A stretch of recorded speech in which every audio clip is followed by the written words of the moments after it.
আকাশপথের পরিবর্তে বিশেষ বুলেটপ্রুফ ট্রেনে চীন যাচ্ছেন কিম। উত্তর কোরিয়ার নেতা কিম জং উন সাজোয়া বিশেষ ট্রেনে চড়ে বেইজিংয়ের উদ্দেশ্যে যাত্রা করেছেন। সেখানে তিনি চীনের প্রেসিডেন্ট শি জিনপিং, রাশিয়ার প্রেসিডেন্ট ভ্লাদিমির পুতিন সহ বিভিন্ন দেশের নেতাদের সঙ্গে বহুপাক্ষিক কূটনৈতিক সমাবেশে অংশ নেবেন। দক্ষিণ কোরিয়ার সূত্র জানিয়েছে, সোমবার দুপুরে পিয়ংইয়ং থেকে যাত্রা শুরু করেন কিম।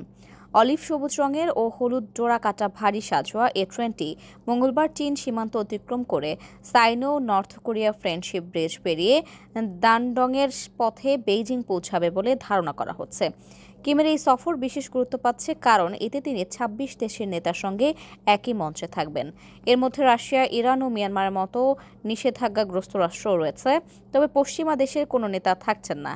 বুধবার তিনি শি ও পুতিনের সঙ্গে তিয়ানআনমেন স্কোয়ারের রোস্ত্রামে দাঁড়িয়ে দ্বিতীয় বিশ্বযুদ্ধের সমাপ্তির ৮০ বছর পূর্তি উপলক্ষে আয়োজিত বিশাল সামরিক কুচকাওয়াজ প্রত্যক্ষ করবেন।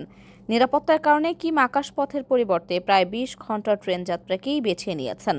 তার ব্যক্তিগত ট্রেনটির নাম তেয়াংহো, কোরিয়ান ভাষায় যার অর্থ সূর্য। এটি উত্তর কোরিয়ার প্রতিষ্ঠাতা কিম ইল সাংকে প্রতীকীভাবে স্মরণ করে রাখা হয়েছে।